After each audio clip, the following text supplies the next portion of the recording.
Support for Arkansas Week provided by the Arkansas Democrat-Gazette, the Arkansas Times, and Little Rock Public Radio.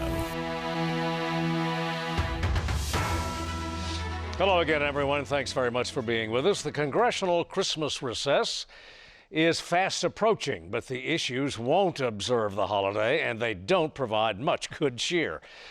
Abroad, there are two wars, each involving U.S. allies. At home, there's the little matter of a farm bill that's yet to be nailed down, and the even larger question of overall government operations. In each instance, money is as much or more the issue than the very nuts and bolts of the policy itself. Joining us now for what's become an end-of-the-year tradition, Senator John Boozman. Senator, thank you for joining us from Washington. We hope you're well. No, thank you so much. It's always good to be with the Dean of Arkansas broadcasters. Well, let's start with the Farm Bill, if we may. You're the ranking Republican on Senate Ag. You've essentially given the chamber has given the Farm Bill its own CR. You've got until what I think next autumn to cook a Farm Bill. What's the status of it now? Well, we're working really hard to get it done, Steve. The problem is that, like so many other things, with inflation starting really in earnest in March of 2021, we just have a whole different world. And so in order to get the safety nets, the things that the risk management tools that our farmers have to be able to go to the bank, borrow the money that they need, we have to reset those. The other problem that we've got is that 53% of our counties in America lost population. Over 50% of the counties in Arkansas lost population. The only thing that's left is agriculture. And so because of that, this not only is about farmers, it's about rural America. And then most importantly, Steve, it's about continuing to have the cheapest, safest food supply of any place in the world. And so what this continuing resolution does is it just gives us a cushion so that we can go ahead and continue to work.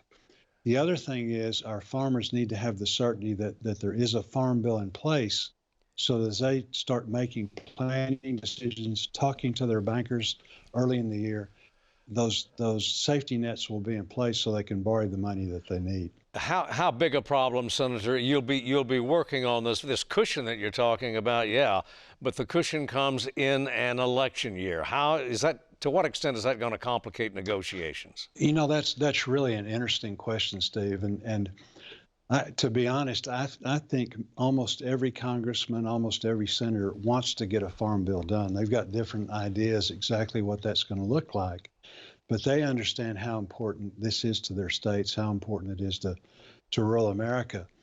So Democrats and Republicans traditionally, and certainly it's true in this case, I've got a great relationship with the chairwoman from Michigan, Senator Stabenow.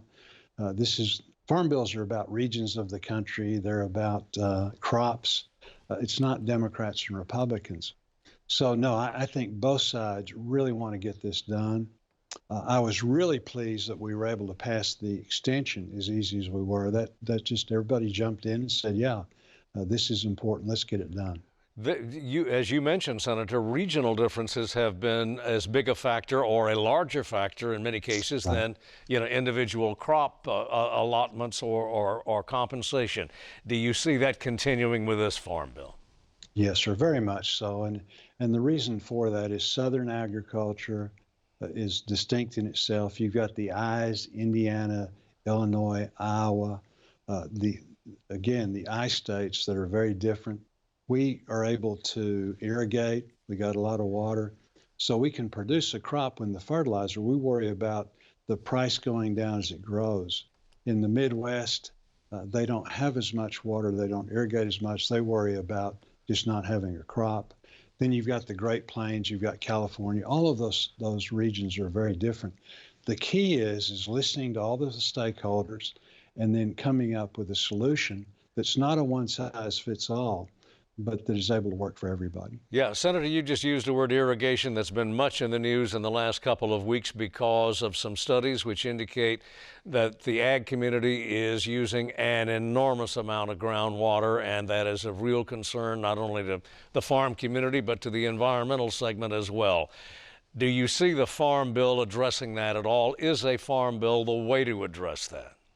No, the Farm Bill certainly is a big part of that. When you listen to the futurists, the people that forecast what's going to happen, what are going to be the things that are most important, all of them have energy and water as number one or two. One might have one over the other. But you're right, we're seeing this in our aquifers and things like that. The good news is, and the Farm Bill is a big part about trying to provide more technology for our farmers, how you can measure and make sure that you're using just the right amount of water, the most efficient rate, that you're not watering too much or too little, all of those kind of things. That depends on broadband. We're working really hard to get broadband throughout our state. That's actually a good story. There's lots of money in the pipeline to do that. It's just a matter of the build out. But no, certainly that is a huge issue. And the further out west you go, the worse. Many of our states right now are in drought. The Mississippi River is at one of its lowest times ever, to the point that they're actually having to make it such that only they limit the amount of barges. So you've got all this crop that's being harvested, and now we're seeing this firsthand, how it's affecting the Mississippi and moving that, most of that grain and the feed stuff moves down the river, and it is, things like that are very, very important. Senator, the farm any farm bill of over 70%, probably close to 80%. I haven't seen the latest statistic. Is devoted to nutrition programs. There is some reluctance, apparently on the House side anyway, to continue funding nutrition programs at the level they have in the past. Looking ahead to the Farm Bill, are those programs going to be held harmless? Well, about 85% of the Farm Bill now is nutrition. Only 15% farmers. About $300 billion of the $1.5 trillion is for farmers. $1.2 trillion for for nutrition. So no, I don't see any cutback. I'm in food banks all the time, Steve, and again, that's another area that's very bipartisan. Hungry people aren't about Democrats and Republicans. And sadly, if you're making $1,400 on Social Security, if you've got a minimum wage job or a little bit above, you simply can't make it. And when you look, the greatest people on food stamps are the elderly, the people that I just talked about, and then also the people that are working poor. They're in a situation where they're underemployed. So I'm not interested at all in kicking people off of food stamps. What I am interested in is doing a better job of the work training programs that we have, and we're spending a lot of money on those, making sure that they're talking to the people that are, underemployed, so that next Farm Bill cycle, we'll see that there's fewer people on food stamps, not because, again, anybody threw them off or the program was underfunded, because they were able to make a living wage. Well, you have on the House side, there is a new speaker. He's quite conservative, but he is having to walk, it would appear, the same tightrope that his predecessors have. Already there is some anger on the far side of his chamber. Are we headed for another budget shutdown in the new year? Government shutdown? I hope not. I think that's a very legitimate question and a good question, Steve. I hope not. And the reason I hope that's not the case, we're talking about a full government shutdown. If that's the case, then the military wouldn't get paid, all of the people that work for the government, people that say you're a person that maybe you're a flight instructor and you need to redo your certification for that. None of those things are going to be processed. I mean, the list goes on and on. This is going to affect real people. What it does is hold the American people hostage. On the other hand, we're $33 trillion in debt. We need to do something about that. And so we need to do all we can to get our spending under control. But the problem that you've got in the House, you've probably got 20 or 30 people that just simply are not going to vote for anything. So with just a 2 or 3 vote majority, which is what they have, you've got to get Democrats to make up for that. And so, again, there has to be some compromise in the House to produce a bill that the Senate will pass and the president will sign. So it's complicated. It's so important. The continuing resolutions or a government shutdown ultimately wind up costing the taxpayers a lot more money. So there's all kinds of reasons why it's a bad idea, and we're going to work really hard to make sure that that doesn't happen. As I understand it, Senator, under the previous rule, the previous agreement anyway, there is at some point if you don't reach an agreement, there'd be like a 9% sequester of all spending, or at least non-defense spending anyway, domestic programs that are non-defense. Am I correct there? And what's the likely? Well, it's a little bit complicated. You know, the law is 1%, but it affects things in a different way, and we're actually learning more and more about that as we've gone on. So, and I'm very much opposed to just across the board cuts. We've got programs that need to be increased because they work very well. They save the taxpayers money. They help people. We've got other programs that need to be eliminated. So just a percent cut, whatever that percent is, and we're trying to figure that out, is simply not a good way to function. On to foreign affairs, if we can, Senator. It's a blend of foreign and domestic affairs. There is great, and I should tell the audience that we're taping this broadcast a few days prior to its airing because of your schedule and also Arkansas PBS. But there is evidently some significant resistance in the Senate to continued funding for the Ukrainian forces, absent some sort of border security measure. Where do you come down on that, Senator, and do you see a breakthrough anytime soon? No, and again, you can throw Israel in that also, and certainly I'm a strong supporter of Israel. Israel we'll get definitely to that. Okay, well yeah. Again, we'll wait for that then. But regarding Ukraine and the border, we have a situation now, and I used to be chair of the Homeland Subcommittee on Appropriations, and that's the group that actually controls the border funding. So I was down there on countless occasions visiting with the Border Patrol. They're wonderful people. They're just getting worked to death. I mean, the morale is terrible. We have 11,000 people coming across the border now a day. And so 8 million people have crossed the border since the Biden administration started. Now we're on course to have several million just this year. Our major cities, Democrat, Republican, both, but you're hearing these Democrat mayors speaking out saying, hey, you're destroying our cities. So something simply has to be done. And so there's a lot of people that want support for Ukraine. All of us on the Republican side say you just simply can't keep doing this. You know, this is such an important situation on the border. This is the time to address it and put some things in that would actually stem the flow of people crossing illegally. The other thing, Steve, is regarding the border is it's a national security issue. Director Wray, Christopher Wray, the head of the FBI, testified this week. He said that since 9/11, he's never seen the metrics for concern about security in this country higher. And so you've got all of these people crossing the border. And the numbers I'm talking about are the ones that were caught. You've got tens of thousands crossing that also, we don't know who they are. For those reasons, we need to get this done. Yes, sir. But given the stakes overseas, is it prudent to tie the two together, aid to Ukraine and border security? Yeah. Why not address them separately? Well, I think given the stake at home, that's every bit as important as Ukraine. On to Israel. One of your colleagues in the Senate says that a blank check, there's been criticism of the so-called blank check for Ukraine. Some of your colleagues are wondering now, at least one in particular I have in mind, is wondering whether a blank check to Israel without any conditions on that assistance is imprudent. Your thoughts?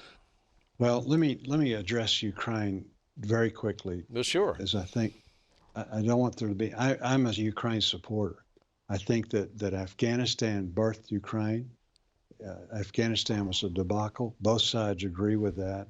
And so as a result of us just, unilaterally pulling out of Afghanistan, and then what happened afterwards, Russia, that was the main reason that Russia felt like they could invade Ukraine without consequence. Ukraine has stood up and done a tremendous job. If we don't support them in their effort, China is looking, and I think you see the same thing happening with Taiwan. Regarding Israel, Israel has the right to defend itself. We can imagine if we, as Americans, if we had a country that somehow, invaded us, carrying off women, children, raping women and children, killing, putting babies in ovens, all of those things.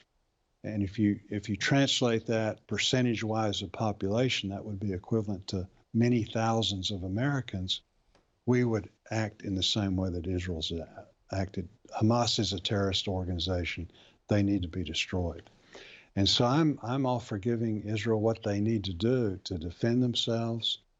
We are making sure, putting pressure that they act in the appropriate way. The reality, though, is it's so difficult because Hamas, they hide their stuff. They put their people, they put their materials in populated areas because they know that ourselves and Israel do worry about civilian casualties. They have no regard for that at all. So, Senator, you would favor then a continuation of or aid that is unconditional, without any conditions on Israeli behavior? Well, I assume that the Israelis are going to behave like they should, and to be honest, I haven't seen any indication that they haven't. Well, but behavior was the wrong word, Senator. I shouldn't have said behavior, but conduct in terms of executing their campaign in Gaza. Yeah, no, I think they've acted appropriately. Right now, we're in the process of trying to provide, make sure we can get some humanitarian aid, but they're in a difficult position. These people, when you're dealing with an enemy that had reacted the way they did to start this thing, and that they're sworn, essentially, what they're all about, Hamas is to wipe Israel off the planet, off the earth. That's a tough situation, and because of that, requires tough measures. Are we risking, as Israel would seem to be, are the two countries, Israel and the U.S., are we risking a great deal of bad will globally because of what's happening now in Gaza? No one disputes Israel's right to retaliate or even certainly not to defend itself. But is the price in the future going to be terribly high? No, I understand, Steve, and I think that's a good point, but I don't think so. I think that, you've got a vocal group that is upset, and that's fine. That's what America's all about. You get to express yourselves. That's all you get to do, though. You don't get to, riot and things like that. But no, I think that if this provides Israel security, and it desperately needs that, then I think it's the correct action. And I think in the long run, it will be a better situation than not. On to another issue, if we may, Senator, and that is one of your colleague from Alabama, a gentleman from Alabama, has lifted his hold on a majority, anyway, of the military promotions that he had placed on hold.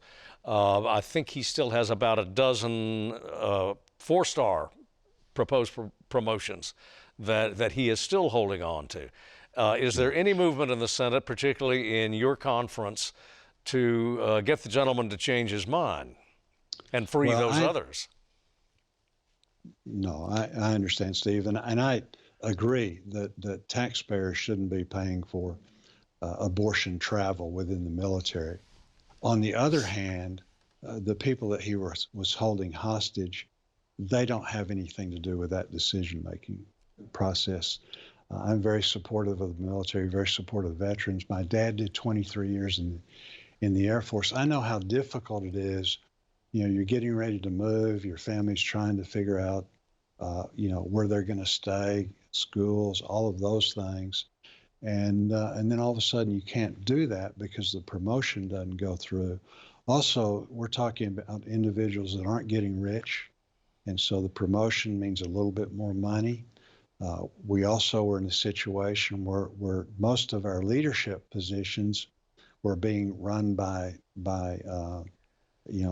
designated commanders that didn't have the authority as if they, were in the position with the full rank. So good news is that was lifted. And again, Republicans worked really hard to get that done. There's about, I think, 8 to 10 generals, 4 stars that he didn't hold. What we can do with those, Steve, is that's very workable. The problem in the Senate, when you start working through nominations individually, it takes a couple days. And so with that amount, we can get those knocked out pretty quickly. And so I think that we're on a good path right now. Well, I mean, are you and some of your colleagues in the conference, though, there have been reports of many discussions, many approaches to the senator from Alabama to get him to stop this. The Secretary of Defense says these 4 stars are absolutely crucial and that already some damage has been done. By the way, do you agree with the Secretary of Defense? Can we recover from this? No, we certainly can recover from it, but I agree with him totally. And I'm the ranking member, the head Republican on military construction projects and veterans. So I visit with these people all the time. I know how important this is. So yeah, you're absolutely right. It was critical.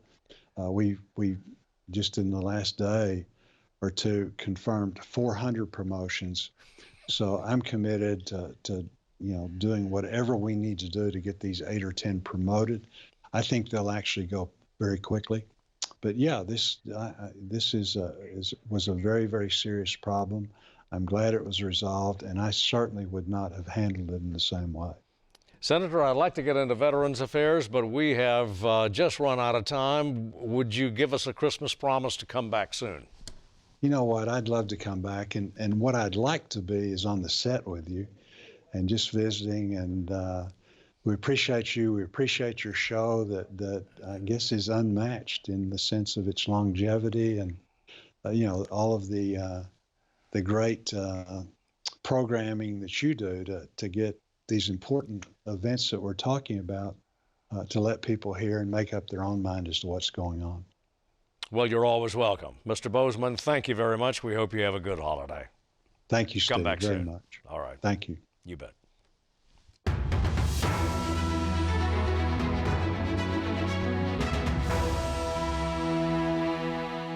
And this is our final edition of Arkansas Week for the year. As is our custom, we now conclude the year with a nod to the men and women who left the public arena in the previous dozen months. They were players in politics or policy, business, perhaps education, perhaps all of the above. And others among them helped cover the news. For any omissions, we apologize. They were inadvertent. As always, thanks for being with us. We'll see you next year.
Support for Arkansas Week provided by the Arkansas Democrat Gazette, the Arkansas Times, and Little Rock Public Radio.